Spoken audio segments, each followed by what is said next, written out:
යලිත් රාජපක්ෂගේ ආරක්ෂකයෙක් වෙන්න ඇත්ද? නැවත මේ අයත් එක්ක කිසිම මැතිවරණයකට තරඟ කරන්න යන්න හම්බුණාද ඊට පස්සේ සීගිරි? තාම ගියේ ඔබ මීළඟ ජනාධිපතිවරණයේ අපේක්ෂකයා වනවාද? මගේ තනි පුද්ගල බලාපොරොත්තු මත මම දේශපාලනයේ තීරණ ගන්න. මේ ආණ්ඩුව අකමැති අයට තනතුරු බෙදමු විදියක් තියෙනවා. කිව්වේ විද්‍යාත්මකව බෙදනවා කියලා. බැසිල් රාජපක්ෂ ඇමතුමා හක්කේ හංගගත්තු කේන්තියක් තියෙනවා බන්දුරු ගුණවර්ධනත් එක්ක. අර මේ පරිගන්න විදිය මට චැලෙන්ජ් මට මේම කරන්නේ මම දෙනවා ඔබට රිටර්න් එක. මමත් හිතුවා ඉතින් වලකට වැටීම මොළයට ලාභයක් කියලා කියමනක් තියෙනවා. ලේවල ඝනත්වයේ වැඩි හින්දා ඒවට තියෙන ඇහුම්කන් දීම අඩුයි. දැන් දිනන්න පුළුවන් ප්‍රමාණයට මැතිවරණ ක්‍රමය හදාගන්න. මුදල් අමාත්‍යවරයා නිශ්චිත න්‍යාය පත්‍රයකට සහ මෙහෙයවීමකට අනුව හැසිරෙන කෙනෙක්. දැන් ওই මුදල් නැමැතිකම ගත්තෙත් මහින්ද රාජපක්ෂ අගමැතිතුමා කැමැත්තෙන් දීපු එකක් නෙවෙයි. ජනාධිපතිවරයාව ප්‍රාණයපයට අරන්. මේක කෙලිම බැසිල් රාජපක්ෂ කියන කෙනාගේ පෞද්ගලික දේපලක්. ගෝඨාභය රාජපක්ෂ ජනාධිපතිතුමා හිතන විදියටම මේක ගෙනියන්න බෑ යාර.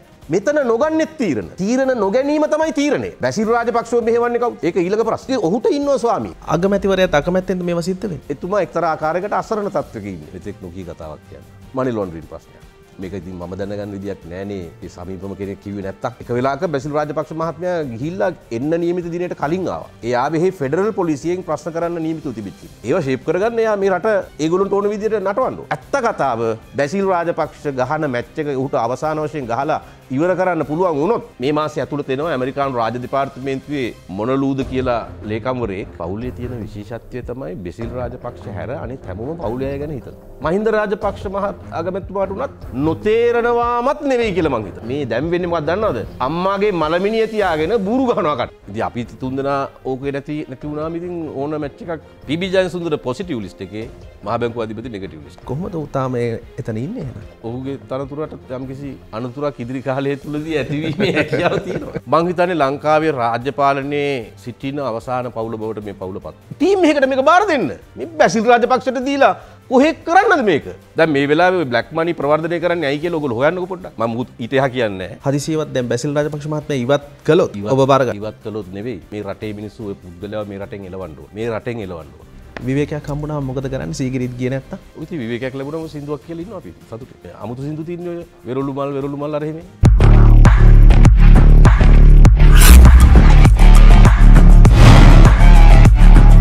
10 questions.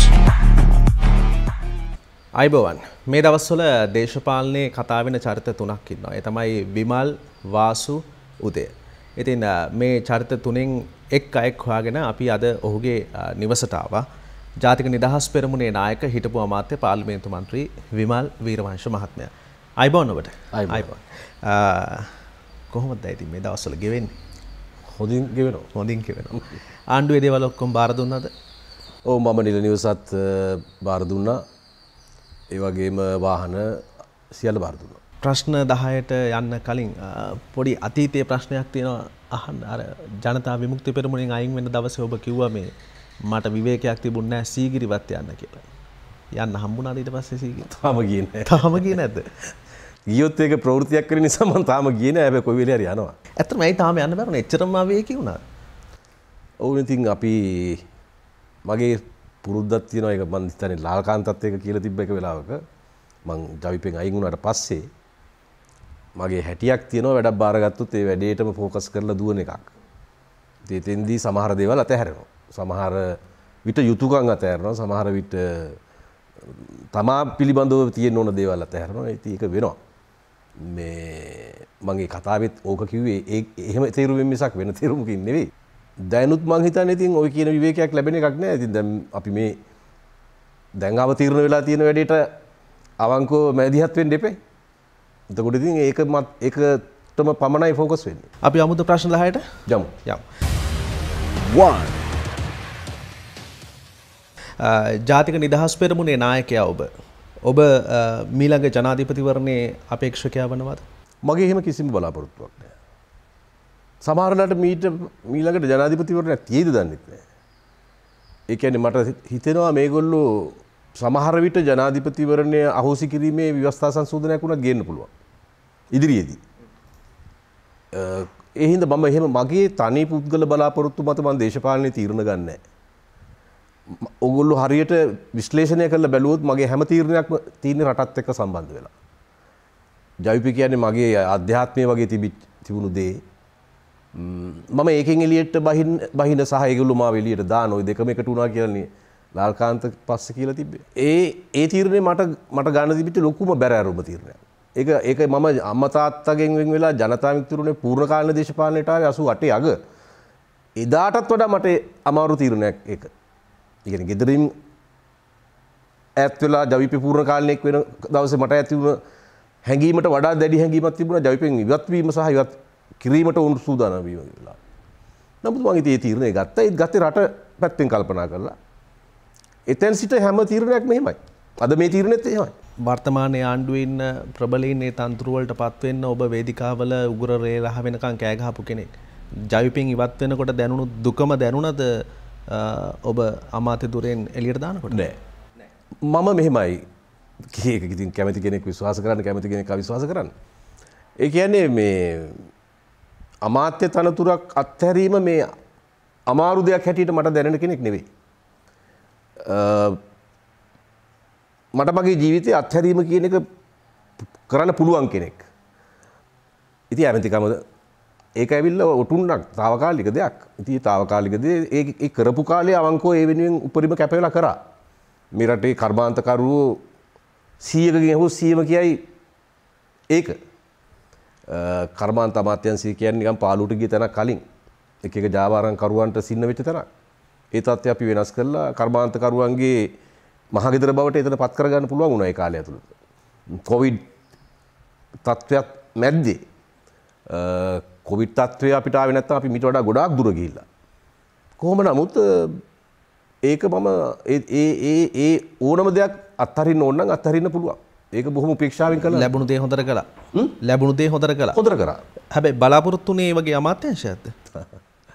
දැන් මෙතන මෙහෙමයි. මම බලාපොරොත්තු වෙන දේ මට නොලැබුණා කියලා මම ඒක මත තීරණ ගන්නෑ.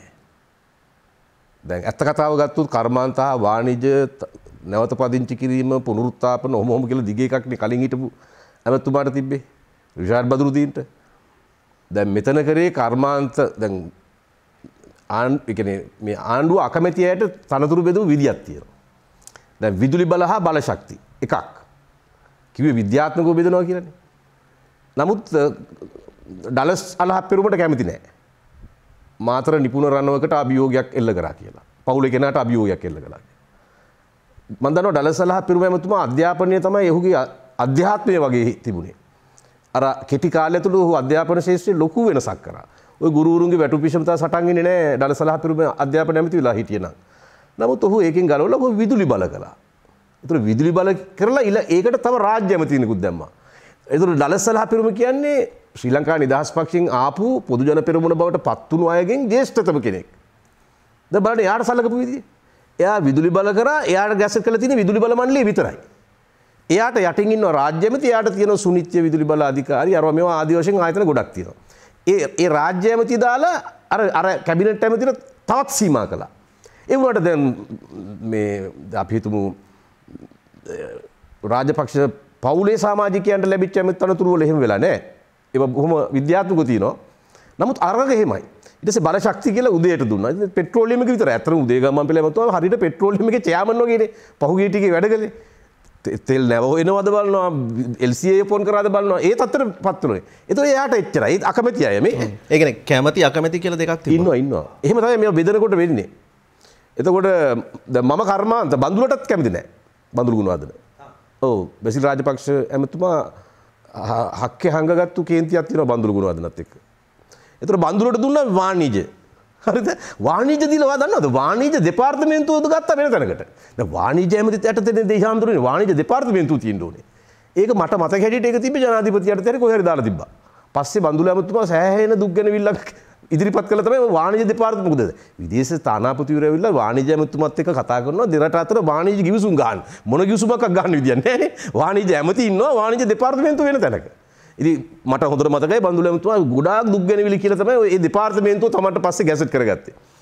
අර මේ පරිගන්න විදිය ඒ කේන්තියක් තියෙනවනේ ඒකට රිටර්න් එක දෙන විදිය. ඉතින් හැබැයි අන්තිමට මේ හැම රිටර්න් එකක්ම රටට බලපාන්නේ.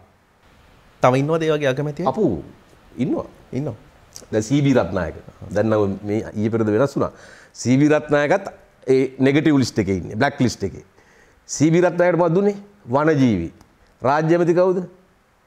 විමල වීර දිසානායක. ගැසට් එක අරන් බලන්න CB රත්නායකට දැන් ඊපෙරද වෙනස් වෙනකන් තිබ්බේ වනජීවිකයන්ට දැව සංස්ථාව විතරයි. ඉතුරු ඔක්කොම ආයතන රාජ්‍ය ඇමතිට දෙනවා. මට චැලෙන්ජ් මට මෙහෙම කරන්නේ මම දෙනවා ඔබට රිටර්න් එක. මම මේ කියන්නේ මේ මහින්ද රාජපක්ෂ හිතන විදිය නෙවෙයි. මේක ඉතින් කොයි රාජපක්ෂ හිතන විදියද කියලා කාටවත් කවුරුත් දන්නවා. ඉතින් ඔය උදාහරණ මට ඕන තරම් කීතයි. ඒ කණ්ඩායම තමයි හැබැයි අපිට මතක විදියට වේදිකාවල කෑ ගහලා ජනතාව රැස් කළා. නෑ ඒ ගැන මට නම් කිසිම පසුතැවීමක් නැහැ. මම හිතනවා ඓතිහාසිකව ඒ අවස්ථාවන් වල ගත යුතු නිවැරදි තීන්දුව අපි ගත්තා. අපි දායක වුණු නිවැරදි තීන්දුවට අනුකූලව මහජනයාත් අපේක්ෂා කළ ආකාරයට මේ ජනවරම ඉදිරියට මේ ගෙන යන්න නොහැකි වීම පිළිබඳ වේදනාවක් පමණයි මට තියෙන්නේ. එහෙම නැතුව ඒ අවස්ථාවන් වල කරපු කාර්යභාරය ඒක අපරාධේ එහෙම නොකළා නම් හොඳයි. එහෙම හැඟීමක් මට නැහැ. නමුත් මම ඇත්තටම එක අර පැරදිලා අපි 2015 ජනවාරියට පරාජයෙන් පස්සේ මහින්ද සුලග පටන් අරන් ඉස්සරහට යනකොට මම දවසක් වාසුදේව නානක්කාර ඇමතුමාගෙන් ඇහුවා මේ කට්ටිය අපි කොහොම හරි මේක ගොඩ දාමු තායි පරණ සෙල්ලමම නටයිද වාසෝදරයා කියලා. වාසු කිව්වා ඒක එහෙම වෙන එකක් නෑ විමල් කියලා. මම ඒක ඉතින් මට ඒක විශ්වාස කළා හෝ නොකළා ඒක පිළිගත්තා. හැබැයි මමත් හිතුවා ඉතින් වලකට වැටීම මොළයට ලාභයක් කියලා කියමනක් තියෙනවානේ. අපි හැම වෙලෙම අපිට යම් හානියක් වුණොත් අපි යමක් ඉගෙන ගන්නවා. මමත් ඉතින් ඇත්තටම හිතුවා මේ වැටිච්ච වලේ හැටියට මොළයට යම් කිසි ලාභයක් කරගෙන ඇති කියලා. රෑ වැටෙන වලේ දවල් වැටෙන්නේ නැහැ කියනවා නෑ කියලා. හැබැයි ඉතින් බලන්නකෝ දැන් කලින් 2015ට කලින් ආණ්ඩුවේ හිටියේ රාජපක්ෂවරු කැබිනට් එකේ හිටියේ මහින්ද ජනාධිපතිතුමා හිටියා බැසිල් රාජපක්ෂ ඇමතුමා හිටියා චමල් රාජපක්ෂ ඇමතුමා හිටියා තුන් දෙනයි. ඒකේ තුනයි මේකේ පහයි. දැන් අපි හිතන්න ඕනේ අවුට්ලුක් එක කියලා එකක් තියෙනවානේ. දැන් කලින් පෞල් පාලනය කියන චෝදනාව වෙන්නේ මේකේ පෙරළුවේ. ඒතකොට දැන් ඒක මට ඇත්තටම ගිල්ටි නම් මම බලන්නේ මේ පාර එහෙම පේන්නේ නැති වෙන්න ඉන්නනේ. කලින් තුන නම් මම බලන්න ඕනේ මේ පාර දෙකක් කරන්න. නෑ මම තුන පහ කරා. ඒ කියන්නේ එකෙන් හිතනවා මේ මිනිස්සු අපි ගැන හිතන එක අපිට අදාළ නැහැ. මේක අපේ. එහෙම හිතනවා. ඔව් කිව්වේ නැත්තෝ විමල්ලා එහෙම. කියන්න පුළුවන් තැන්වල කිව්වා. ලේවල ඝනත්වයේ වැඩි හින්දා ඒවට තියෙන ඇහුම්කන් දීම අඩුයි. ඒක තමයි අවාසනාව. මට ඔබ අර මගේ ප්‍රශ්නේ මුල හරි කියලා පැහැදිලි කිරීම ඔළුවේ තියෙනවා එකෙන් කොටසක් අහන්න ඕනි කියලා. ඔබ ජනාධිපති වෙනවද කියලා අහුවා ඔබ කිව්වා ජනාධිපතිවරණයක් තියේද කියලාත් සැකයි කියලා. මොකක්ද ඒ කතාව? නෑ එහෙන් මෙහෙන් දැන් මේගොල්ලෝ පළාත් පාලන මැතිවරණය වෙනස් කරන්න යනවා. දිනේෂ් ගුණවර්ධන ඇමතුමාගේ මූලිකත්වයෙන් තියෙන කමිටුවක වාර්තාවක් හැටියට ගෙනල්ලා මමත් ඒ කමිටුවේ ඉන්නවා. මම නම් ඒක වාර්තාවට අනුමැති දීලා අත්සන් කරන්නේ නැහැ. කෙසේ වෙතත් මේගොල්ලෝ යන්නේ නිකන් 35ක් ගත්තොත් ඡන්ද ප්‍රමාණයෙන් කවුරු හරි කණ්ඩායමක් පක්ෂයක් අනිත් අපි හිතමු ඉතුරු ඔක්කොම තව කෙනෙක් 10ක් කරන් තව කෙනෙක් 20ක් කරන් තව කෙනෙක් 100ට ඔහොමම අරගෙන අනිත් ඉන්නවා 65 70 ඉන්නවා එළියේ. එතකොට 35 කරගත්තු එක්කෙනාට තමයි පළාත් පාලන ආයතනයේ බලය හිමි වෙන්නේ. ඇයි? දැන් මේගොල්ලෝ දන්නවා මේක 50 ඉක්මවන්න දැන් බෑ මොන ඡන්දෙට ගියා. දැන් දිනන්න පුළුවන් ප්‍රමාණයට මැතිවරණ ක්‍රමය හදා ගන්නවා. නීතිය. අපිට කොහොමින් හරි 35ක් නම් මැච් එක ගහගන්න පුළුවන් වෙයි කියලා හිතලා 35 වොත් බෝනස් දෙකකුත් දීලා එයාට පළාත් පාලන ආයතනයේ බලය දෙන විදියට. ඉතින් මෙහෙම ඡන්ද ක්‍රමයක් මං හිතන්නේ තමාට ගැළපෙන ඇඳුමන්නේ මේ හදාගන්න. තමන් පුංචි වෙනකොට ඒකට හරියන ඇඳුමක් හදා ගන්නවා. ඉතින් ඒ වගේ ජනාධිපති ක්‍රමයේ වුණත් ජනාධිපතිවරණයේ වුණත් මේගොල්ලෝ හිතුවොත් තරම් කළ දිනන අපේක්ෂකෙක් නැහැ. ඒ හින්දා මේක දැන් තියෙන්න ඕනේ නැහැ. දැන් තියෙන්න ඕනේ අපිට හරියන ක්‍රමයක් කියලා හිතුවොත් දැනට තුනෙන් දෙකකුත් තියෙන නිසා මං හිතන්නේ ඒක එහෙම තියෙයි කියලා. එහෙම වුණත් හිතන්න පුළුවන්. ඒක මම යම්කිසි සම්භාවිතාවක් තියෙන දෙයක්. එහෙම හාවක් හුවක් තිබ්බද? පොඩි ආරංචි තියෙනවා. ඒ කියන්නේ කවුරු හරි කෙනෙක් අතර බලය ගන්නද හදන්නේ? ඔව් මෙතන ඇත්ත කතාව ගත්තොත් දැන් සමහරු හිතන්න පුළුවන් මේ පුද්ගල විරෝධයක් කියලා. පුද්ගල විරෝධය කියන එක අපිට අදාළ නැහැ. දැන් මම ඇත්තටම ගත්තොත් දැන් මට හිත රිදීම් තියෙන දැන් 2015ට පෙර ආණ්ඩුව ගන්න. ඒකෙත් මට පෞද්ගලිකව වෙච්ච සිත් රිදීම් තිබුණා. අපි සමහර ඉල්ලපු දේවල් වලට මුදල් ලැබුණේ නැහැ. ආදි වශයෙන් විවිධ දේවල් තිබ්බා. අපි පක්ෂයට ඊටාම නරක විදියට සැලකුවා. හැබැයි මේ පුද්ගලික සිත් රිදවීම මත නෙවෙයි 2015 ජනවාරියට පරාජයෙන් පස්සේ මම තීරණ ගත්තේ. තීරණ ගත්තේ මේ වෙච්ච පරාජය ඇවිල්ලා ඉන්න කණ්ඩායමේ තියෙන අනතුර මේක ඉක්මනින්ම පරාජය කරන්න ඕන. පරාජය කරන්න නම් දැන් මොකද්ද කරන්න ඕනේ? කරන්න තියෙන්නේ මේක. ඔන්න ඔච්චරයි ලොජික් එක. දැන් ඒ නිසා පුද්ගලික කාරණා මත නෙවෙයි මම තීරණ ගන්න. මේ පොදුවේ රටට මුහුණ දෙන්න තියෙන තත්ත්වයට අනුව තමයි තීරණ ගන්න. මෙතනදිත් එහෙමයි. 2, බැසිල් රාජපක්ෂ මහත්මයා කියන්නේ ආණ්ඩුවේ මුදල් අමාත්‍යවරයා. ඔහුට උඩින් ඉන්නවා අග්‍රාමාත්‍යවරයා. ඔහුටත් උඩින් ඉන්නවා කැබිනට් මණ්ඩලයේ ප්‍රධානියා ජනාධිපතිවරයා. දැන් ඔබ පහුගිය දවස්වල කියපු කතා අනුව නිකන් අපිට සහ රටට හිතෙනවා මේ ඔක්කොට මුඩි මුදල් අමාත්‍යවරයා ඉන්නවා වගේ. මුදල් අමාත්‍යවරයා නිශ්චිත න්‍යාය පත්‍රයකට සහ මෙහෙයවීමකට අනුව හැසිරෙන කෙනෙක්. අද මම මේ කියන එක පිළිගන්නේ නැති අයට තව අවුරුද්දක් යනකොට ඒක පිළිගන්න වෙනවා. ඒ කියන්නේ යමක් සිද්ධ වෙනාට පස්සේ පිළිගන්නයි. ඒගොල්ලන්ට එහෙම පිළිගන්න පුළුවන්. දැන් පිළිනොගත්තත්. ඔහු දැන් ওই මුදල් ඇමතිකම ගත්තෙත් මහින්ද රාජපක්ෂ අගමැතිතුමා කැමැත්තෙන් දීපු එකක් නෙවෙයි. ඒක ඔහු කොහොම හරි තෙරපුමක් ඇති කරලා පීඩනයක් ඇති කරලා ගත්තා. අරගෙන ඔහු ඊටාම සූක්ෂම ලෙස පීබී ජයසුන්දරත් හිටියා ජනාධිපතිවරයා ගාව ජනාධිපති ලේකම් වෙලා පීබී ජයසුන්දරත් මුදල් අමාත්‍යවරයාත් අතර තියෙන බොහොම හොඳ සම්බන්ධයක්. මේගොල්ලෝ අග්‍රාමාත්‍යවරයාව ඊටාම අසරණ තත්වයකට නොසලකා හැරීමකට ලක් කරා. ඒ කියන්නේ දැන් මම හොඳ උදාහරණයක් කියන්නම්. අග්‍රාමාත්‍යතුමා මේ යටතේ නාගරික සංවර්ධන අධිකාරිය තියෙන. ඒකේ සභාපති හිටියනේ හර්ෂණ මට මතක හැටියට කලින් හිටපු එක්කෙනෙක්. ඒතකොට ඒ හර්ෂණව සභාපතිකමෙන් අයින් කළා. ඉතින් හර්ෂණ කතා කරලා අහනවා අගමැතිතුමාගෙන් අගමැතිතුමනි මාව අයින් කරාද කියලා. මොකද අයින් කරනවා නම් නීතිය අනුව පනත අනුව අයින් කරන්න ඕනේ අගමැතිතුමා. එයා තමයි කැබිනට් ඇමති මේ UD එකට අදාළ. අගමැතිතුමා නෑ මම ඔයාව අයින් කරේ නෑ. ඊට පස්සේ කිව්වා නෑ මේ 11ට වැඩ බාර ගන්නවලු අලුත් සභාපති මට මෙතනින් කියනවා මගේ බඩු ටික අරන් ඉක්මනට යන්න කියලා. නෑ නෑ මම කවුරුත් සභාපති කෙනෙක් දාලත් නෑ ඔයාව අයින් කළත් නෑ. හැබැයි ඒක වෙලා. ඉතින් අගමැතිතුමාට තියෙන తত্ত্বය මේ පාලන තන්ත්‍රය ඇතුලේ ওই උදාහරණයෙන් පේනවනේ. මම කියන්නේ අගමැතිතුමාවත් බොහොම පැත්තකට තියලා ජනාධිපතිවරයාව ප්‍රාණයපේට අරන් තියෙනවා. ඒ කියන්නේ පොහොට්ටුව කියන පක්ෂේ මගේ අතේ තියෙන්නේ. මම මේ කියන්නේ බැසිල් රාජපක්ෂ මේක කරන විදිය.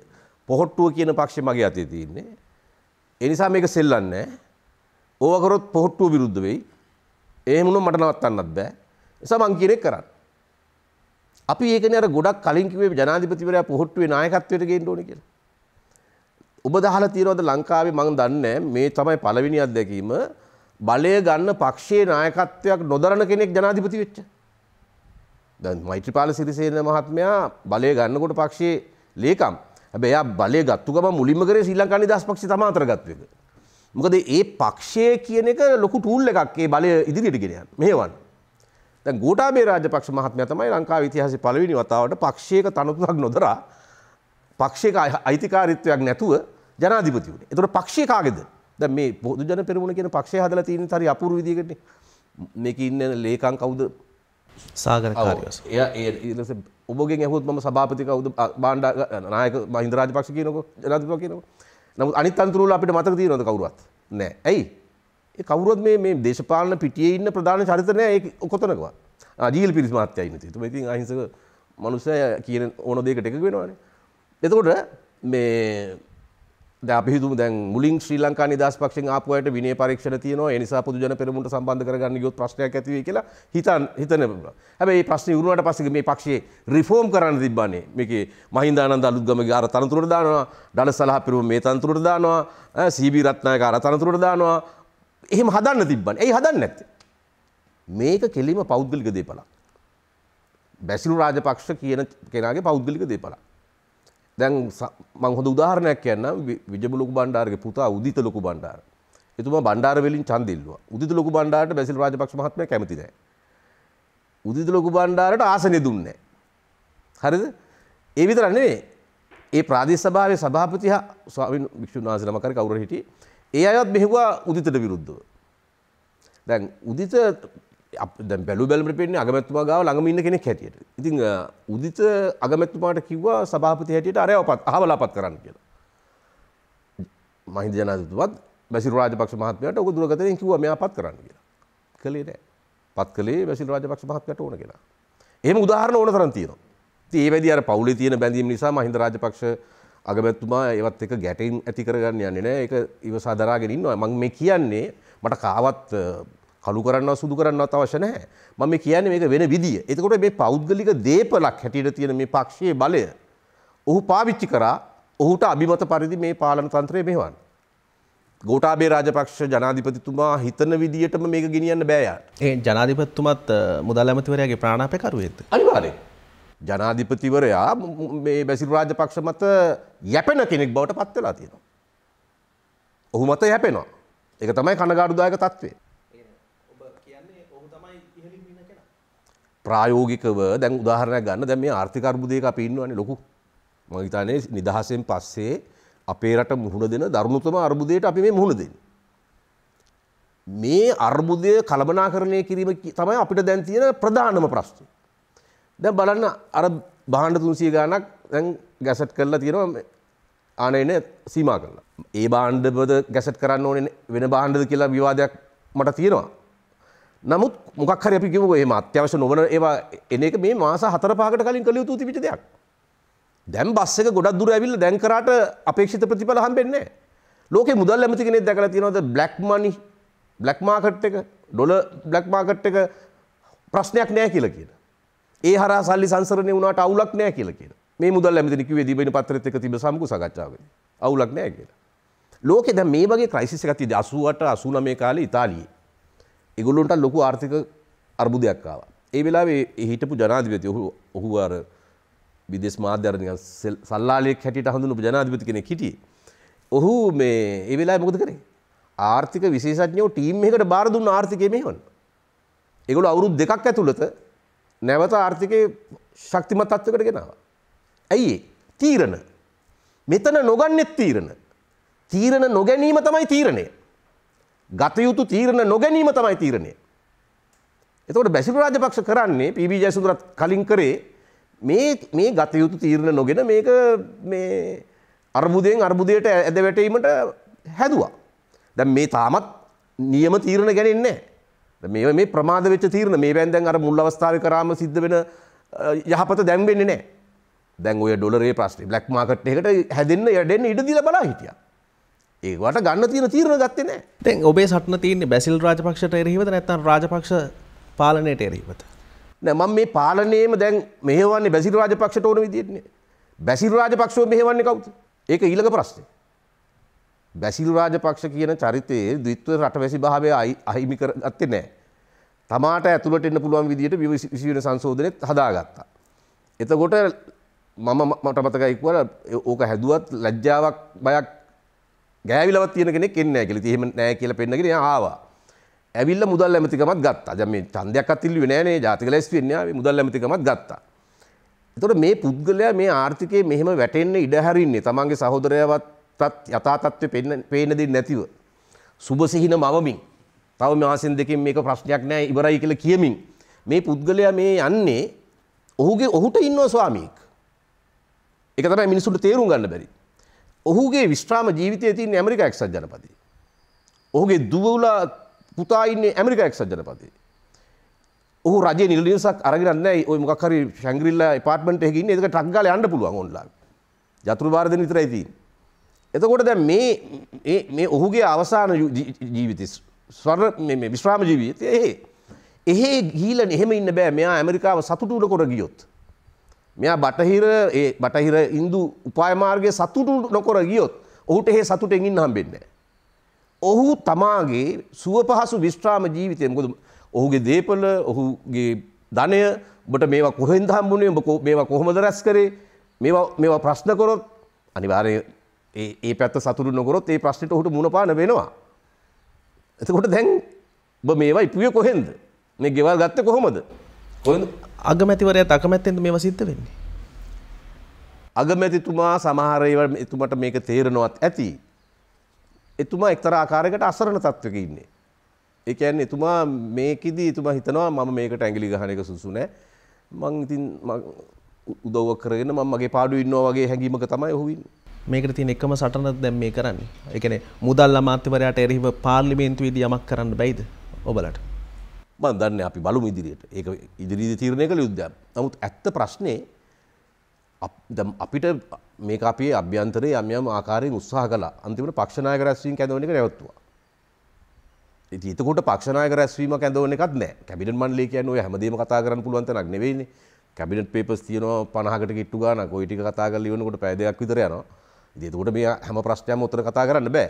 ඒතර පක්ෂ නායක රැස්වීම තමයි මහින්ද රාජපක්ෂ යුගයේ සිටම හැම මාසයකටම වරක් කැඳවනවා ප්‍රශ්න කතා කරනවා එහෙම ආවේ. මෙතන ඒක නැහැ. මොකද මෙතන පක්ෂ නායක රැස්වීම තියෙනවද නැද්ද කියලා තීරණය කරන්නේ බැසිල් රාජපක්ෂ. ඔහු කැමති නැහැ ප්‍රතිවිරුද්ධ මතවලට ඇහුම්කන් දෙන්න. ඒකට ආස නැහැ. එයා කියන එක පිළිගන්න සර් කියලා කියන කට්ටිය තමයි ඔහුට ඉන්න ඕනේ. කියන්නේ එයාට කේන්ති කිව්වොත් බනින්න පුළුවන් අය. ඉතින් එතකොට මේ චරිතේ ඒ තියෙන ස්වභාවයත් එක්ක ඔහු මේ පාලන තන්ත්‍රය ඔහුට අභිමත පරිදි මෙහෙවනවා. ජනාධිපති ගෝඨාභය රාජපක්ෂ මහතා ඒ මෙහෙවීමට ඉඩ දීලා සහෝදරකම නැති වෙයි කියලා හරි මොනවා හරි හේතු මත ඒකට ඉඩ දීලා නිසල්මනේ බලා ඉන්නවා. 3, මම මේ ඔබේ ප්‍රකාශයක් කියවන්නේ. මේක ටිකක් බරපතල ප්‍රකාශයක්. ඔබ මෙහෙම කියනවා. මට දැන් අමුවට කියන්න පුළුවන්. මේ මාධ්‍ය හමුවේදී කියන්නේ. ඇමරිකාවට ඕන වෙලාවක පුළුවන් බැසිල් රාජපක්ෂව මනි ලොන්ඩරින් කියන චෝදනාව යටතේ අත්අඩංගුවට ගන්න. මේක ඔබේ ප්‍රකාශයක්. අපිට පැහැදිලි කරලා දෙන්න කොහොමද මේ චෝදනාවට ඔහු අත්අඩංගුවට ගන්න කියලා. මම පොඩි මෙතෙක් නොකී කතාවක් කියන්න. මේක සමහරවිට මම මේක කිව්වට පස්සේ ගෝඨාභය රාජපක්ෂ මැතිතුමාගේ පැත්තෙන් කියයි නෑ එහෙම දෙයක් වෙලා නෑ ඒක සම්පූර්ණ අසත්‍යයක් කියලා. එහෙම කිව්වේ කියලා මම ආගියු කරන්න යන්නෙත් නෑ. ඔය දැන් ජනාධිපතිවරණයට පෙර ඇත්තටම මේ බැසිල් රාජපක්ෂ මහත්මයා තමයි ජනාධිපතිවරණයට එන්න ඇඳුම් මහලා ෆොටෝග්‍රැෆර්ස්ලා ගෙනල්ලා ෂූටින් කරලා අර මේ ඔක්කොම ලෑස්ති කරගෙන හිටියේ. එහෙම ඉඳද්දී අපි මේ සිහිනේ කුඩුපට්ටම් කරලා ගෝඨාභය රාජපක්ෂ මහත්තයා ගේන්න ඕනේ කියන මතය අපි හැදුවා.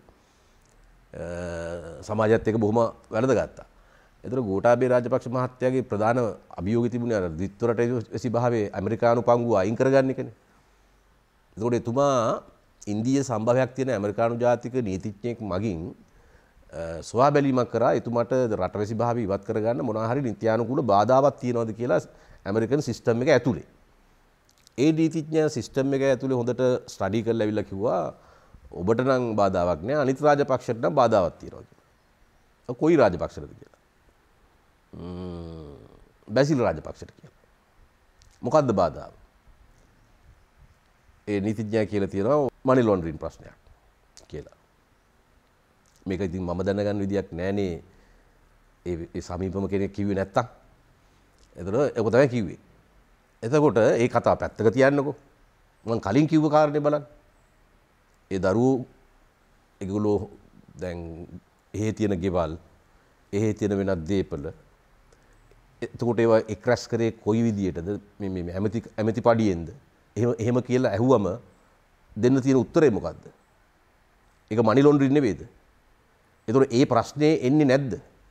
දැන් ගෝඨාභය රාජපක්ෂ මහත්මයා විපක්ෂي අපි ඉන්න කාලේ කීප වතාවක් ඇමරිකාවෙ ගිහිල්ලා ආවා. ඔහු කොයි වෙලාවකවත් මේ එයාපෝට් එකෙන් ප්‍රශ්න කරන්න තියාගත්තේ නැහැ. එක වෙලාවක බැසිල් රාජපක්ෂ මහත්මයා ගිහිල්ලා එන්න නියමිත දිනයට කලින් ආවා. ඒ ආවේ ෆෙඩරල් පොලිසියෙන් ප්‍රශ්න කරන්න නියමිතව තිබිච්ච හින්දා. ඒකට මුහුණ නොදී. ඒතකොට එයාට අනිවාර්ය වෙනවා ඒව ෂේප් කරගන්න. ඒව ෂේප් කරගන්න නිකන් බෑ. ඒව ෂේප් කරගන්න එයා මේ රට ඒගොල්ලන්ට ඕන විදිහට නටවන්න ඕන. හසුරුවන්න ඕන. ඒ ජොබ් එක කරන්න ඕන. කැමති උනත් නැතත්. ඒකෙන් රාජපක්ෂ පවුලේ දේශපාලන අනාගතය බිඳුවට බැස්සත් නැතත්. ඒක ලංකාව ආර්ථිකමය වශයෙන් හොම්බෙන් ගියත් නැතත්. තමාගේ සුව පහසු විශ්‍රාමික ජීවිතය වෙනුවෙන් ඒ පාවාදීම කරන්න ඕන. ඔහු දැන් කරමින් ඉන්නේ ඒක. කාට හරි ඒක තේරෙන්නේ නැත්නම් තව අවුරුද්දක් ඇතුළත ඒක තේරෙයි. මේක අපිට තේරෙනවා. අපි මුලින් උත්සාහ කළේ මේ මිනිස්යාට මේ අසමසම බලය යන එක නවත්ත ගන්න. ඒ නිසා තමයි කිව්වේ ගෝඨාභය රාජපක්ෂ පොහොට්ටුවේ නායකත්වයට ගේන්න කියලා. ඒක උනේ නැහැ. අපි දැනගත්තා ගෝඨාභය රාජපක්ෂ මෙහෙම නිකන් අර ජනාධිපති ලේකම් කාර්යාලයේ හුදකලා කූඩුවකට වෙලා ඉඳලා හිටියොත් මේකේ පාලන සුක්කානම මිස් වෙනවා කියලා. නමුත් මේ සහෝදරයෝනේ අර සහෝදරයාට ගිහිල්ලා මේ සහෝදරයා ගැන කිව්වා මේගොල්ලෝ හිතන්නේ මේ අපි එකිනෙකා කොටවන්න හදනවා කියලානේ. ඒක කරන්නත් බෑ අපිට. කරාට වැඩකුත් නැහැ. ඉතින් අපි ඒ නිසා මේක හිතේ දරාගෙන අපි අරම කියනවා. වෙන්නේ නැහැ. ඒතකොට එහෙම කිව්ව ගමන් අපිට බැසිල් රාජපක්ෂ මහත්මයා යාගේ කුක්කෝ දාලා අපිට ගස්සනවා. ඒකේ නායකයා තීරණය කරන්නේ අපි අනිත් පක්ෂේ ඉන්න බලාගෙන සද්ද නැතුව අපිට ඕනේ නැහැ පොට්ටුවේ නායකයා කවුද කියලා තීරණය කරන්න. අපි කිව්වේ අර මිනිස්සයා අරම උදකලා කරලා තිබ්බොත් වෙන්නේ මේ බලය ගිලිනවා. ඒකයි වෙන්නේ කියලා. ඉතින් ඒ හිතේ මේක තියාගෙන අපි බේර ගන්න හදපු උත්සාහයන්නේ. ඒව එහෙම බේරුනේ නැහැ. ඇත්ත කතාව බැසිල් රාජපක්ෂ ගහන මැච් එක උහුට අවසාන වශයෙන් ගහලා ඉවර කරන්න පුළුවන් වුණොත් රාජපක්ෂවරුන්ට ආයි ලංකාවේ දේශපාලනයේ කිසිම තැනක් හම්බෙන්නේ නැහැ. නාමල් රාජපක්ෂ මන්ත්‍රීතුමා යම් කිසි හීනයක් ඔහුගේ හිතේ තියෙනවා නම් එහෙම හීන තියාගන්න ඕන කෙනෙකුට අයිතිය තියෙනවා. තියෙනවා නම් ඒක දවල් හීනයක් බවට පමණක් පත් වෙනවා. මම මේ කියන්නේ ඒ රාජපක්ෂ ෆැමිලි එක ගැන මට කේන්තියක්වත් වෛරයක්වත් එකක් නෙවෙයි. මම මේ කියන්නේ ඒ කියන්නේ එතනටම මේක වැටෙනවා කියලා කියන්නේ. රටත් හතර ගාතෙන් වට්ටලා මේ ඔය පොදු ජන පෙරමුණ කියන පක්ෂෙත් ඊට පස්සේ පවතින්නේ එයා යයි ඊට පස්සේ මේ ඉන්න මිනිස්සු ටික හත් දනාත වෙයි. මේ එයා 2015 ජනවාරියට පරාජයෙන් පස්සෙත් ගියේ අගමැතිතුමා මහින්ද රාජපක්ෂ ජනාධිපතිතුමා දන්නේ නැහැ නේ ගියා කියලා නෙවෙයි ගියේ. ඒ වගේ මෙයා කොයි වෙලේ හරි යයි වැඩේ මැච් එක ගහලා. ඔහු මොනවාද කරන්න යන කොන්ත්‍රාත්තු? ඔබ කියන රට ඇමරිකාවත් එක්ක. දැන් මේ ආර්ථිකයේ මේ අර්බුදය උස්සන්න වෙන්න දෙන්නේ ඇයි? මේක ඇයි පාලනයට ගන්න නැත්තේ? ඇයි කළු සල්ලි ඩොලර් මාකට් එක ප්‍රවර්ධනය කරන්නේ? ඇයි මහ බැංකුව අධිපතිතුමා ලිපි 9කින් දීලා තියෙන නිර්දේශ ගැන අඩු ගන්න එයා එක්ක සාකච්ඡාවක් කරන්නේ නැත්තේ? ඇයි විශේෂඥ මණ්ඩලයකට මේ රටේ ආර්ථිකයේ මේ වෙලාවේ මෙහෙවන්න ඉඩ දෙන්නේ නැත්තේ?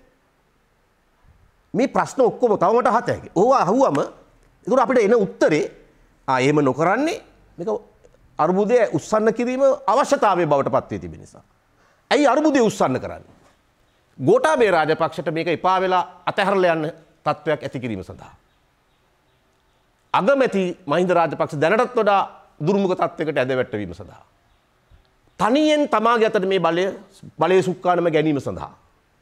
ඒ වගේම එතනින් එහාට ප්‍රජාතන්ත්‍රවාදයේ තුට්ටු දෙකට වට්ටලා හරි ඉන්දු ඇමරිකානු උපාය මාර්ගික අවශ්‍යතාවන් වලට අපේ රට යටත් කිරීම සඳහා. දැන් මේ මාසය ඇතුළත එනවා ඇමරිකානු රාජ්‍ය දෙපාර්තමේන්තුවේ මොනලූද කියලා ලේකම්වරයෙක්. ඔහු වෙන්නේ නැවත MCC එග්‍රීමන්ට් එක ලංකාව අත්සන් කරන තත්වයකට ගේන්න. නේපාලේ වැඩිත් කළේ ඔහු. නේපාලේ MCC එක එග්‍රීමන්ට් එක අත්සන් කරලා පාර්ලිමේන්තුවේ සම්මත කළා විරෝධතා මැද මේ නේපාලේ වැඩිත් කළේ ඔහු වෙනවා මේ මාසයේ අග. ඇයි දැන් ඇමරිකාවට එහෙම හිතෙන්නේ? දැන් මෙහෙම එකක් කරන්න chance එකක් තියෙනවා කියලා හිතන්නේ. ඒගොල්ලෝගේ ජොකියා ඉන්නවා මුදල් ඇමති පුටුවේ. එයා ලැස්ති අර තත්ත්වය ඇති කරලා අර්බුදේ උස්සන්න කරලා ගෝඨාභය රාජපක්ෂ මහත්මයාට අනේ අම්මේ මේක මහා ලෙඩක් මම යනවා මේක දාලා කියලා එහෙම කළා. දැන් මොකද ගෝඨාභය රාජපක්ෂ ජනාධිපතිතුමාගේ චරිත ස්වභාවය ගැන අපිට වඩා දන්නේ ඒගොල්ලෝනේ. ඒතකොට ඒගොල්ලෝ හිතනවා ඒක. ඉතින් ඔහුගේ පවුලේ අයටත් ගහනවා නේ නේද? මේ පවුලේ තියෙන විශේෂත්වය තමයි බැසිල් රාජපක්ෂ හැර අනිත් හැමෝම පවුලේ අය ගැන හිතනවා. බැසිල් රාජපක්ෂ හැර. අනිත් අය හිතනවා බැසිල් රාජපක්ෂත් ඒගොල්ලෝ වගේ කියලා. හැබැයි එයා එහෙම නෑ. එයා ඉතින් එයාගේ ඉතිහාසෙලුත් පෙන්නලා තියෙනවනේ. එයා එකපාර UMPෙන් එක්සත් ජාතික පක්ෂයෙන් ගාමිණී දිසානායක ගාව ඉඳගෙන හම්බන්තොට තරඟ කරා මේ මහින්ද රාජපක්ෂට විරුද්ධව. එයාගේ ඉතිහාසෙමයි. මහින්ද රාජපක්ෂ අගමැතිතුමා දවසක් අපි කට්ටියක් ඉන්න තැන කියනවා එයා 70 පාර්ලිමේන්තුවට ඇවිල්ලා ඒ කාලේ කාර් එකක් තිබ්බලු. මෙයා ඉල්ලවලු කාර් එක මගුල් ගෙදරකට යන්න දෙනවා කියලා. ඉතින් මහින්ද ජනාධිපතිතුමා කොළඹ ඉඳි ඉතින් සහෝදරයට දුන්නා. දීලා එයා කෝච්චිය ආවා. කෝච්චිය එනකොට පායගල හරියට පේනවලු අර කාර් එක කොළඹ යනවා. මේ මගුල් ගෙදර ගියා නෙමෙයි මිනිහා කොළඹ යන කාර් එක අරගෙන තියෙන්නේ. එහෙම දැන් ඔය චරිත ස්වභාවය.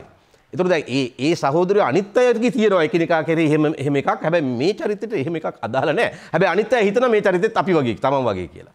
අනිත් රාජපක්ෂවරුන්ට ඔච්චර පොඩි දෙයක් තේරෙන්නේ නැද්ද? මං හිතනවා නාමල් රාජපක්ෂට නම් මේක තේරෙන්නේ නැති. කරගන්න දෙයක් නැතුව අසරණ වෙලා ඇති. මහින්ද රාජපක්ෂ මහත් අගමැතිතුමාට උනත් නොතේරනවාමත් නෙවෙයි කියලා මං හිතනවා. යම් කිසි අසරණ වීමක් තියෙනවා. තේරිලා නැහැ වගේ ඉන්නවා වගේ කියලා ඔබ නිකන් කියන්නේ. ඔව් එහෙම හිතන්න පුළුවන්.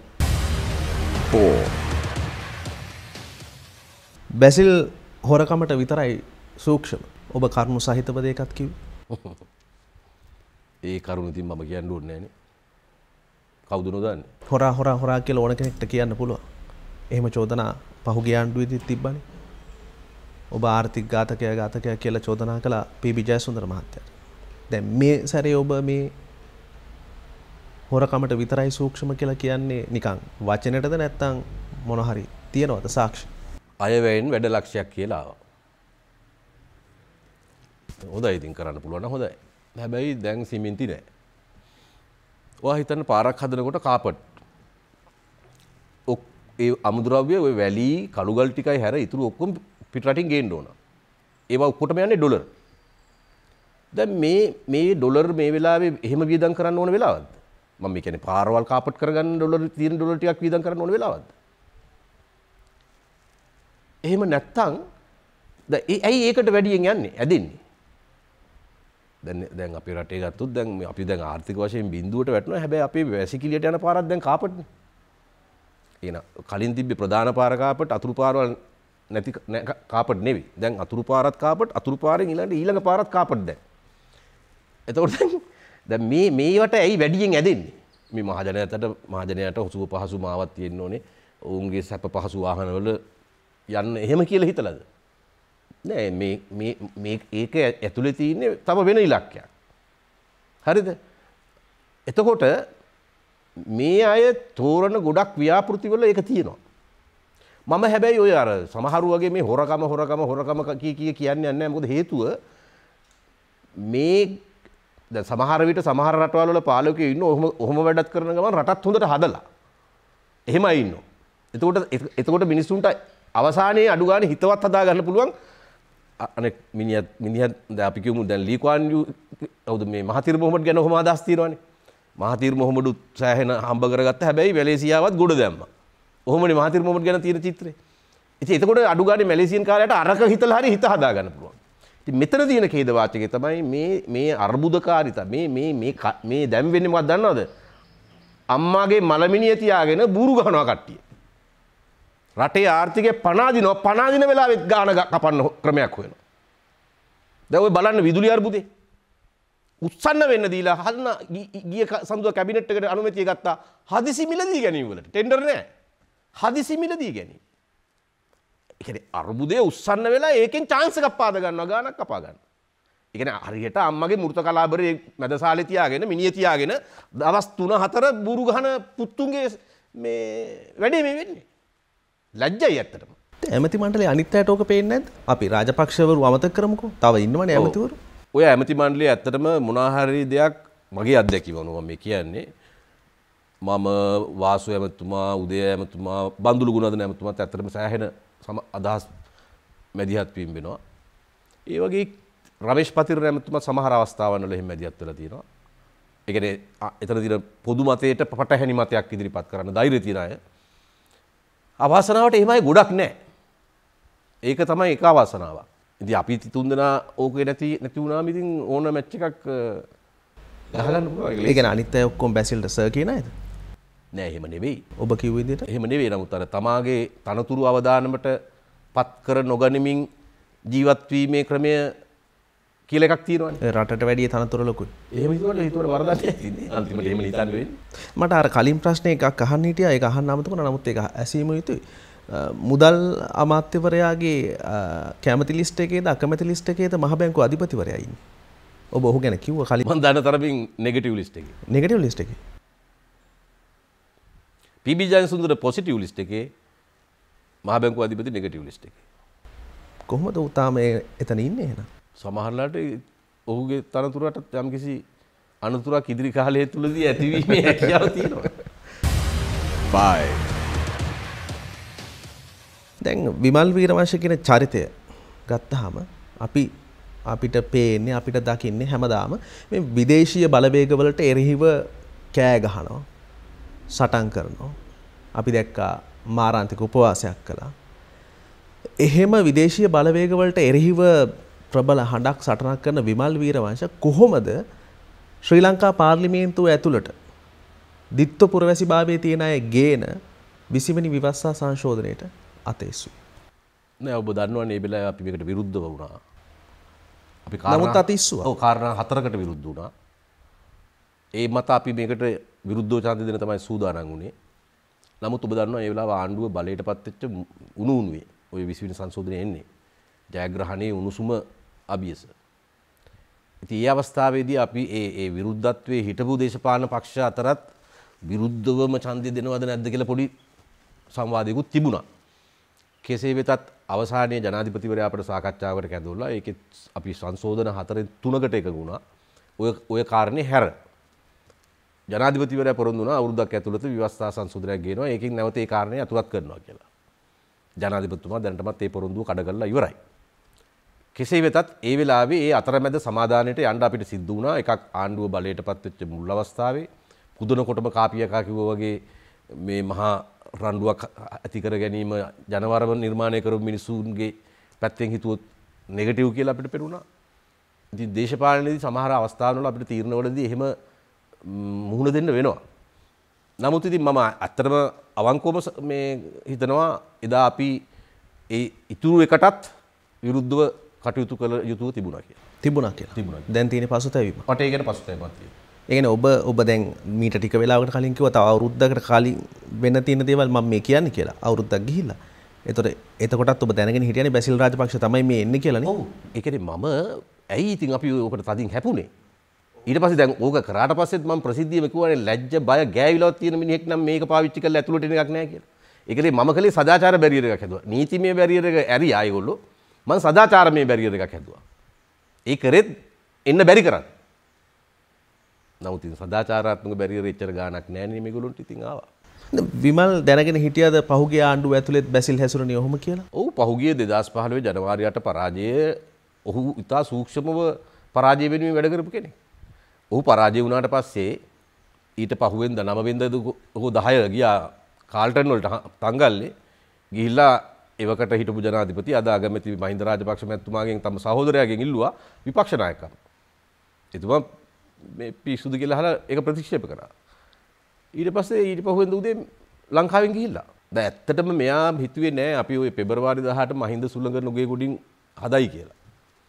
එදා ඒ රැළිය ඉවරුනාට පස්සේ මෙයා මට ඇමරිකාවේ ඉඳන් SMS එකක් කියලා තිබ්බ ග්‍රේට් ජොබ් කියලා. මං අඩු ගානේ රිප්ලයි කරේවත් නැහැ. ප්‍රතිචාර දැක්වුවත් නැහැ.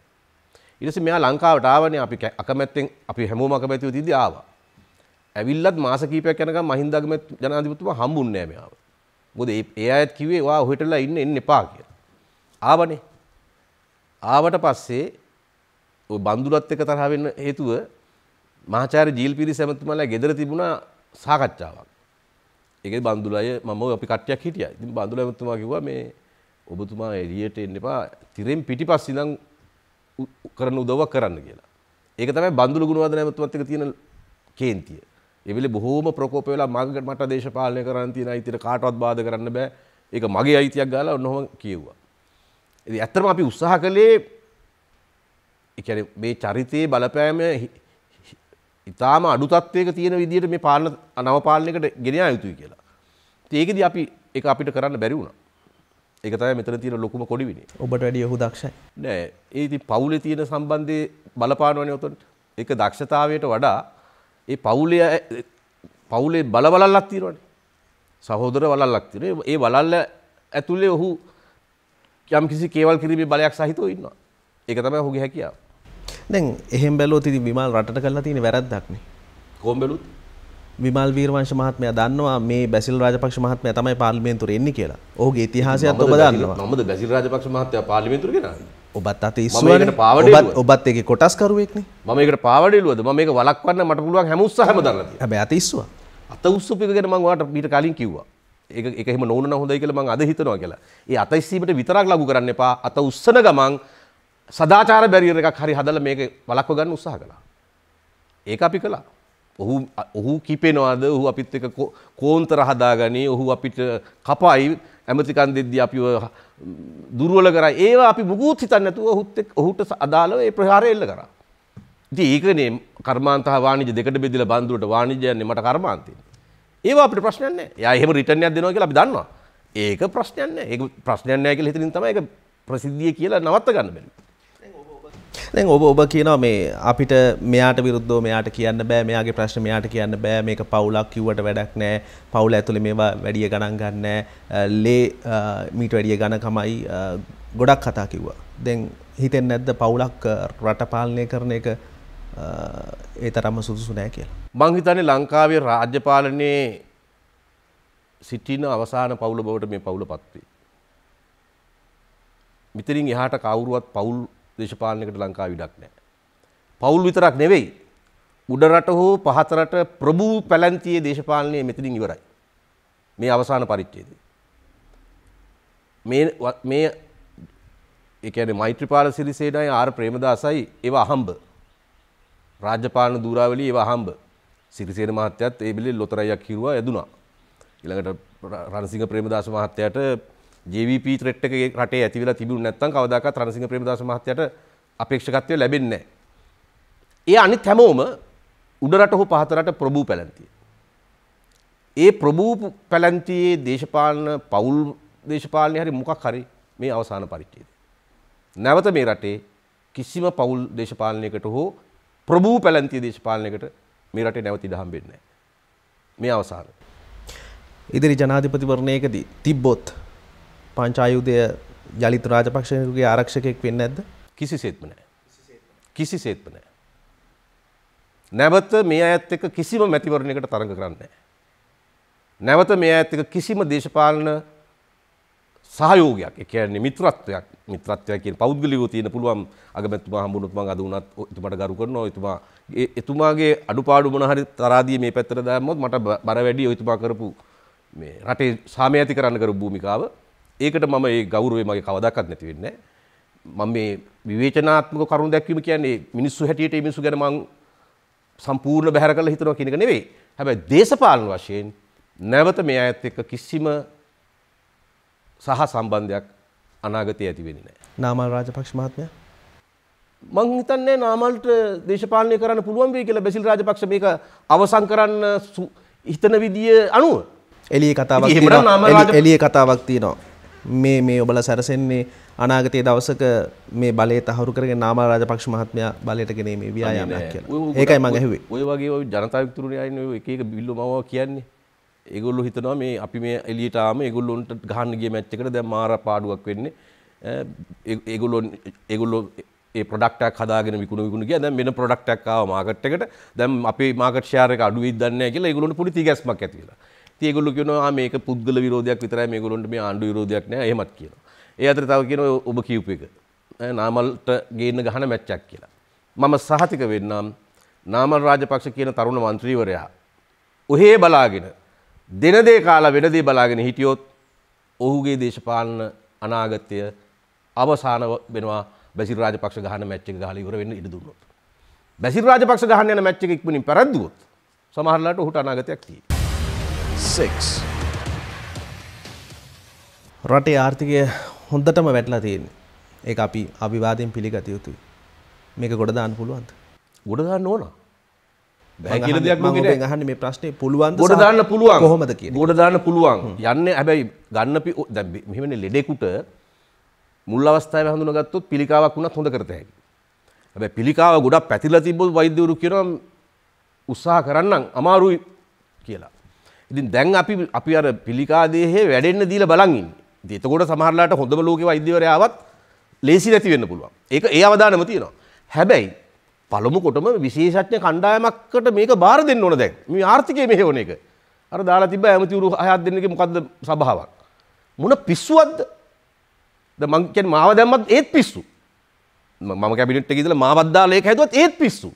මේ ආර්ථිකය ගැන දන්න මේ වගේ ක්‍රයිසිස් ලෝකේ හැන්ඩල් කරපු විදිය දන්න මේ අර්බුදවලටදී ගන්න ඕන උත්තර ගැන හොඳ අවබෝධය තියෙන එක්ස්පර්ට් ටීම් එකක් වෘත්තිමය පළපුරුද්දක් තියෙන ප්‍රැක්ටිකල් කට්ටියත් එක්කම ටීම් එකකට මේක බාර දෙන්න. මේ බැසිල් රාජපක්ෂට දීලා කොහෙ කරන්නද මේක? එහෙම කරන්න බෑ. අපි හෙට මේ රටේ පාලන බලය මම ගත්තත් මම මේකට අත ගහන්න යන්නේ මම දෙනවා මේ වැදගත් ඒ පිළිබඳ හොඳ දැනුමක් තියෙන ටීම් එකකට දෙනවා. අර 88 89 ඉතාලියේ ජනාධිපති කරා වගේ. එහෙම නොකර මොකද්ද මේ කරන්නේ? ඒ කියන්නේ මේක මෙහෙම උස්සන්න වෙන්න වැඩෙන්න ඉඩ දීලා මෙහෙම මේ යන විදිය මොකද්ද? මහා අපරාධයක්. මේ රටේ මිනිස්සු මේ ආර්ථික අර්බුදයේ විසින් විඳින දුකට මේ අය වග කියන්න ඕනේ. මේ යන්නේ අගාධයටද? තව. මෙහෙම ගියොත් අනිවාර්යෙන්. මෙහෙම ගියොත් මේක ෆේල් ස්ටේට් එකක්. අසමත් රාජ්‍යයක් කියන හම්බඩුව ලෝකෙන් වදිනවා. බංකොලොත් රාජ්‍යයක් කියන හම්බඩුව ලෝකෙන් වදිනවා. ඒ හම්බඩුව බැදුනට පස්සේ මීට වඩා අමාරු වෙනවා. මීට වඩා ආනයන සීමා වෙනවා. දැන් මෙහෙමනේ අපිට වියදම ඩොලර් වලින් ගත්තොත් අපි හිතමු අපිට මාසෙකට ඩොලර් 100ක් වියදම් වෙනවා. අපි පිටරට වෙළඳාමෙන් අරහෙම්මෙන් අපි හොයන්නේ 50යි. ඉතුරු 50 අපි ණය වලින් ගත්තා. මෙහෙම තමයි ආවේ.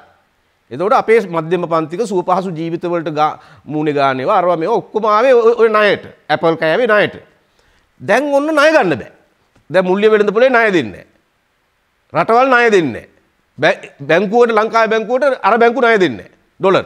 එතකොට දැන් හිඟේ පියවන්න බෑ. හිඟේ පියවන්න බෑ. එතකොට හිඟේ පියවන්න බැරුණාම අර අත්‍යවශ්‍ය නොවන ආනේගේ බහඬ කියනවා අපිට සීමා කරන්න වෙනවා. දැන් මම දැක්ක ඒකේ සීමා කරපු ඒවා තියෙනවා දැන් කොණ්ඩ පාට කරන ඒවා. සුදු කෙස් කළු කරන එක. තව ටික දවසක් යනකොට අපේ රටේ කාන්තාවන්ගේ සැබෑ ස්වභාවය බලන්න පුළුවන් වෙනවා පාර යනකොට. හරිද? දැන් මේ අර්බුදය අපේ ජීවිතවලට එන විදිය. මේකෙන් ආයේ සල්ලි තිබ්බත් නැතත් දුප්පත ඇත්තටම ගත්තොත් මේ අර්බුදෙන් අඩුම පීඩනය ලබන්නේ දුප්පතා. ගොඩ යනාත් ඉන්නවනේ. අම්මෝ මම අර කිව්වේ අර්බුදයේ වෙලාවේ අම්මගේ මලමිනිය තියාගෙන බුරු ගහන අයියලා ටික ඉන්නවා. මලමිනිය දවස් 4 තියා ගන්නවා ආයෙන් බාන් කර කර. එහෙම කට්ටිය ඉන්නවා. දැන් මේ වෙලාවේ ඔය බ්ලැක් මනි ප්‍රවර්ධනය කරන්නේ ඇයි කියලා ඔයගොල්ලෝ හොයන්නකෝ පොඩ්ඩක්. ඒ බ්ලැක් මනි මාකට් එකේ ඉන්නේ කවුද කියලා හොයන්න. මම ඊට එහා කියන්නේ නැහැ. බ්ලැක් මනි මාකට් එකේ ඉන්න අය කවුද කියලා හොයන්න. කියන්න බැරි ඇයි? නෑ නඩුවට එන්න පුළුවන් මට මේ තියෙන නඩුවල හැටියට තව නඩුවක් දාගන්න බෑ. බයකුත් තියෙනවනේ. නෑ ඉතින් මම දැන් දැන් අපි නඩු දඩබඩ ගාලා දැන් මම ඊයේ පෙරදා ඉංජිනේරු සංස්ථාවට ගිහිල්ලා CID කෙන්ද කොහෙද අර ඒ කාලේ කලින් ආණ්ඩුව මට දැන් මේ වාහන අවභාවිතාව අන්න ඒකේ මොනවද ලිපිගොනු ඉල්ලනවලු මේ ඒ වෙලාවේ හිටපු සාමාන්‍ය අධිකාරියව කන්ටැක්ට් කරන විදිය හොයනවලු ඊව නම් ප්‍රශ්නයක් මට අදාළ නෑ නමුත් ඕක මම නොකියන්නේ මට ඕක ඔප්පු කරන්න බෑනේ මම දන්නවා ඒත් මට උදාවිදි ඕක ඔප්පු කරන්න බෑ ඉතින් ඒ හින්දා මම නම කියන්නේ නැහැ 7 දැන් මේ ජනාධිපතිවරයාට කිසිසේත්ම යළිත් ඇමතිකමක් බාර ගන්න නැහැ. ඔබ ඒක කිව්වා සහ බැසිල් රාජපක්ෂ මුදල් ඇමතිවරයාව සිටින තාක් කල් මම කිසිම ලෙසකවත් මේ ආණ්ඩුවේ ඇමතිකමක් දරන්නේ නැහැ. ඔය පොඩි සංශෝධනයක් දැම්මා. මාධ්‍ය හමුවේදී කිව්වේ මේ ජනාධිපතිවරයා යටතේ යලි මම ඇමතිකමක් බාරගන්නේ නැහැ. ඔව් මේ ජනාධිපතිවරයාට මම බාරගන්නේ නැහැ කියලා කියන්නේ මේ ජනාධිපතිවරයාට බැසිල් රාජපක්ෂ නැති කැබිනට් එකක් හැදින්නේ නැහැ කියලා මං හිතන ඉඳා. හදිසියවත් දැන් බැසිල් රාජපක්ෂ මහත්මයා ඉවත් කළොත් ඔබ බාරගන්න. ඉවත් කළොත් නෙවෙයි. මේ රටේ මිනිස්සු ඔය පුද්ගලයා මේ රටෙන් එලවන්න ඕන. මේ රටෙන් එලවන්න ඕන. ඉන්න දුන්නොත් මේ රට තවත් විපත වැඩි වෙනවා. මේ ඇති වෙන පීඩාව ඔහුගේ නිර්මාණයක්. දැන් බලන්න හරි ලස්සන කතාවක්. දැන් විදුලි කපනවා. අන දැන් කියනවා LNG එක මොනවද ඇමරිකන් අර සමාගමට දෙන තීන්දුව ගන්නවා කියලා. දැන් විදුලි බලය කැපෙනකොට මිනිස්සු හිතනවා අනේ මේ මොකාට හරි මේ LNG හරි මොනවා G හරි දාලා මේ පවර් එක එනවනම් හොඳයි. අන්න බලන්න ක්‍රයිසිස් එක යොදා ගන්න විදිය. මේ ක්‍රයිසිස් එක විසඳනව නෙවෙයි ක්‍රයිසිස් එක පාවිච්චි කරනවා. ඉතින් ක්‍රයිසිස් එක පාවිච්චි කරන මිනිහෙක් ඉන්න ඕනද මේ තනතුරු වල? ඒක මොන මිනිහෙක්ද? ඒ ඉවසා බලා සිටිය යුතු තත්වයක් නෙවෙයි. ඒ ප්‍රශ්නේ මගේ තව කොටසක් තියෙනවා. ඔබ ඇමතිකම් බාර ගන්න නැහැ කියලා කිව්වා. ජනාධිපතිවරයා සර්වපාක්ෂික සමුළුවක් ඇඳවන්න යනවා කියලා කියනවා. ඔබ ඒ සමුළුවට යනවද? නෑ. යන්නේ. අපි පක්ෂ 10 තාම 11 තාම කතා කරේ නෑ ගැන. මගේ පෞද්ගලික මතයෙන් අපේ පක්ෂයට යා යුතු නෑ කියන එක. අපේ පක්ෂයත් අපි හෙට දේශපාලන මණ්ඩලයේ රැස්වෙලා එතෙන්දී කතා කරමු. 8 දැන් මේ ආරංචියක් යනවා ආණ්ඩුව ජාතික ආණ්ඩුවකට සැරසෙනවා කියලා. ඒ වගේම එහි අග්‍රාමාත්‍ය දුරේ රනිල් වික්‍රමසිංහ මහත්මයාට බාර දෙන්න යනවා කියලා. මොකක්ද ඔබ ඒ ගැන දන්නේ සහ මොකක්ද ඔබේ ස්ථාවරය? මෙහෙමයි. සර්වපාක්ෂික සමුළුවක් ඇඳවන්න කියලා අපිත් ඉල්ලුවා අර කොවිඩ් එක බරපතල වෙන වෙලාවේ. ඒ අභියෝග වෙන වෙලාවේ. ඒ වෙලාවේ තමයි ජාතික සම්මුතියක් ඇති කරගත යුතු තිබුණේ වසංගතයට මුහුණ දෙන්න. ඉතින් ඒක හරියට ආව නම් ඒ වසංගතයට මුහුණ දෙනවා වගේම ආර්ථික අභියෝගයටත් මුහුණ දීම සඳහා ඒකම කන්ටිනියු කරන්න තිබ්බා. ඒව උනේ නැහැ. දැන් ඉතින් මේ අර ලෙඩේ උස්සන්න වෙලා මේ රෙද්දේ පහ වෙන තත්ත්වයටපත් වුණාම මං හිතන්නේ ඔය ජාතික ආණ්ඩුවක් කිව්වත් සර්වපාක්ෂිකව කවුරුත් ඔකට කරගහන්නේ කියලා.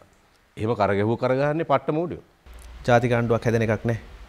හදන්න හිතුවත් හදන්න බැරි වෙයි කියලා මං හිතන්නේ. මොකද එහෙම ඒකට එන මෝඩයෝ කවුද කියලා මං කල්පනා කරන්නේ. එහෙම මෝඩයෝ ඉන්නවා නම් යයි. 9 විමල්ගේ ෆයිල් කාලඟක් තියෙනවා. විමල්ට ෆයිල් තියෙනවා. මගේ ෆයිල් මට අනුව මගේ ෆයිල් කාගාවත් නෑ. ඒක කවුරු හරි තියෙනවා නම් ඕන කෙනෙක් ඒක පාවිච්චි කරන්න ප්‍රශ්නයක් නෑ. ඔබට විශ්වාසයි. විශ්වාසයි. මං කර්මාන්ත අමාත්‍යාංශයේ මේ අවුරුදු දෙක කාලය ඇතුළත මිනිසුන්ට කරපු දේ මිනිස්සු දන්නවා. වැඩිම ඉඩම් කට්ටි ප්‍රමාණයක් එක අවුරුද්දකදී දීලා තියෙන ඉතිහාසයේ 2021 අවුරුද්දේ. කර්මාන්තකරුවන්ට. ඇයි මම විශේෂ මහන්සියක් කළා නෙවෙයි. වෙනදා ඇමති ඉන්න කාලේ ඉඩම් කට්ටි ආපු ගමන් කැබිනට් එකට යන්න ඕනේ ඒවා කැබිනට් අනුමැතියට. යන්න කලින් එයාගේ ගෝලියෙක් කතා කරනවා ඉඩම ඉල්ලන කෙනාට. කතා කරලා උඹ මෙච්චරක් දීපම් මෙහෙම කරපම් කියලා එයා කැමති නැත්තම් ඒක යන්නේ නැහැ. එතකොට ඒ හින්දා ඉඩම් ඉල්ලන අය 100ක් ඉන්නවනම් 10යි කැබිනට් එකට යන්නේ. අරවට එකග වෙන 10. එහෙම මුකුත් නැතුව ඒ පහලින් එන ඒ යෝජනා ඔක්කොම සුදුසු ඒවාද බලලා ඔක්කොම අනුමත කරලා කැබිනට් එකට දාලා අනුමත කර දුන්නා. එක අවුරුද්දක අපි ඉඩම් කට්ටි 92ක් දුන්නා. ඒක තමයි කර්මාන්ත අමාත්‍යාංශ ඉතිහාසයේ කර්මාන්තකරුවන් වෙනුවෙන් ඉඩම් කට්ටි වැඩිම ප්‍රමාණයක් දීපු අවුරුද්ද. ඒක උනේ අපි අයථා මුදල් හම්බ කිරීමේ ක්‍රමයට ඒව නොකරපු නිසා. මට හිතේ බොහෝම සුවයෙන් සහ නිදහසෙන් ඉන්න පුළුවන්, සැහැල්ලුවෙන් ඉන්න පුළුවන්. කිසි ලෙසකින්වත් අබබල රොඩකින්වත් කාටවත් චෝදනාවක් කරන්න පුළුවන් දෙයක් මම කරේ නැති නිසා. 10. ඔබ කියනවා රට වැටලා තියෙන්නේ. රටේ මිනිස්සු බොහොම බරපතල විදිහට පීඩාවට පත්ලා ඉන්නේ. හොරකම් සිද්ධ වෙනවා. විවිධ කරුණු කාරණා රසක් ඔබ මේ සාකච්ඡාව ඇතුළේ කිව්වා. මීට පෙරත් කිව්වා. ඔබ ඒව දන්නවා. ඊට එරෙහිව තමයි මේ සටන ආරම්භ කරලා තියෙන්නේ. දැන් අපිට මේ සටන පේනවා. හැබැයි එහෙම කියන ගමන් පාර්ලිමේන්තුව ඇතුලේ ආණ්ඩු පක්ෂය නියෝජනය කරනවා. මොකද්ද මේ දෙබිඩි චරිතය? සහ මේක මිනිස්සු කියනවා ඇතැම් අය පාර්ලිමේන්තුව මේක ආණ්ඩුව විපක්ෂය කියලා. නෑ ආණ්ඩු පක්ෂය අපිට පුටුව තියෙන්නේ පැත්තේ. ඉතින් අපිට ඕන නම් ඔය කාටද කතානායකතුමාට ලියුමක් ලියලා ඔය පුටුව අර පැත්තට දාලා දෙන්න කීතයි. ඒ පුටුව මාරු කිරීම නෙවෙයි උතන ඇත්ත කතාව. ඒ පුටුව උනත් මේ පැත්තට එහා පැත්තට යන එක අපි තනියම නෙවෙයි අපි පක්ෂ 11 එකට තීරණය වෙන්න ඕනේ එක වෙලාවකදී. අන්නේ එක වෙලාව වෙනකම් විතරයි අපි ඔතන ඉන්නේ. ඊට පස්සේ එහෙම ඉන්න ඕන වෙන්නේ නැහැ. ඒ නිසා ඒක අපේ ප්‍රශ්නයක් නෙවෙයි. ඒ පක්ෂ 11ක් හැටියටම ගත යුතු තීරණයක්. ඒ ගන්න වෙලාවේදී තමයි ඒක වෙන්නේ. එතකන් අපි අමාරුවෙන් හරි ඉන්නවා ඉතින්. හැබැයි දැන් ඔබත් එක්ක ඉන්න ඔය පක්ෂ 11 ඇතැම් මුදවිය තාම ආණ්ඩුවේ තනතුරු දරනවා. ඔව්. ඒක ඉතින් ඒක තමයි මම කියන්නේ. ඒවා මේව පෙනිපෙනිත් ඔබ කියන කරුණු දැන දැනත්.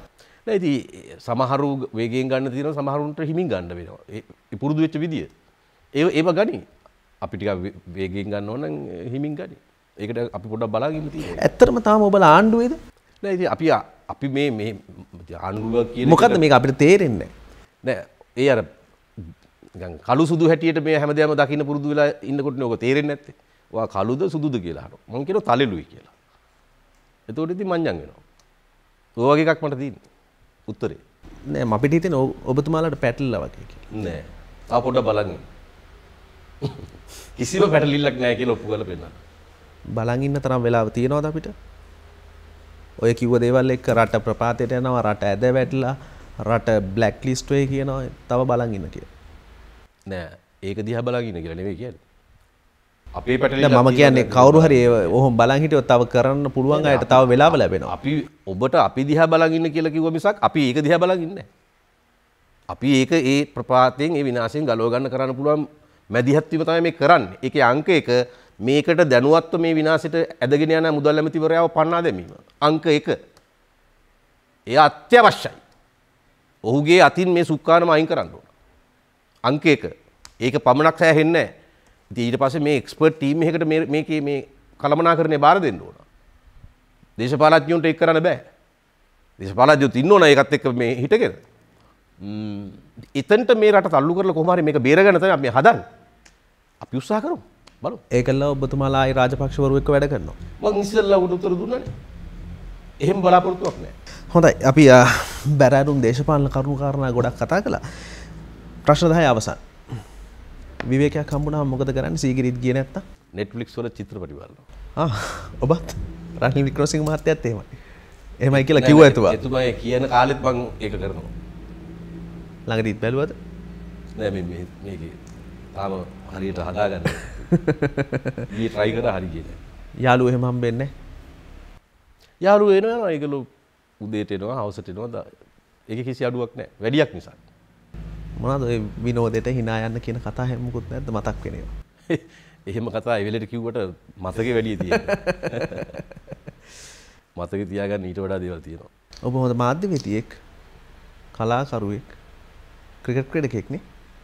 ආසල් ක්‍රිකට්. පාසල් කාලේ. ඔබ තාමගේ තියෙනවද? මම හිතන්නේ තියෙනවා. තියෙනවා. මොනවාද කලාව පැත්තේ මේ දවස්වල ආස කරන සින්දුද, චිත්‍රපටිද, නාට්‍යද? මම අශෝක හදගමගේ අලුත් චිත්‍රපටිය බලන්න ගියා. අල්බරෝදානේ. ඒක තමයි අන්තිමට බලපු චිත්‍රපටිය. ඔය ඉතින් විවේකයක් ලැබුණම සින්දුවක් කියලා ඉන්නවා අපි ඉතින් සතුටින්. ආස කරන ගායකයෙක් ඉන්නවා? මම ඔය දැන් මේ අලුත් තරුණ පරම්පරාවේවත් අහනවා මේ අමුතු සින්දු තින්නේ ඔය වෙරළු මල් අර එහෙම. ඒ වගේ සින්දුත් අහනවා. කියනවද ඒවා? නෑ ඒක කියන්න අමාරුයි.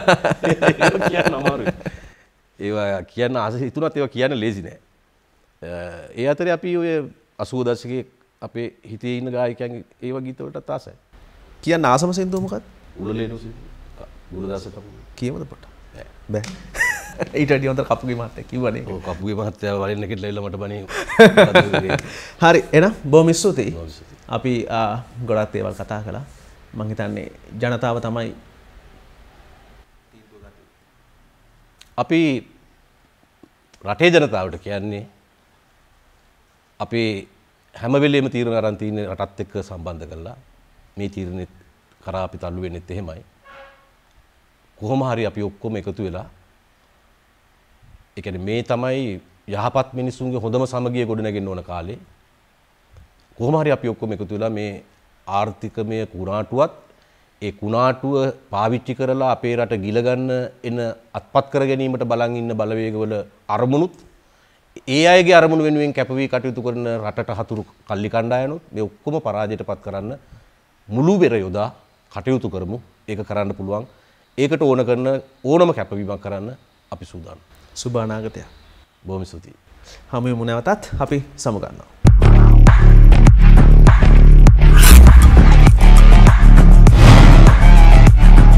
Ten questions.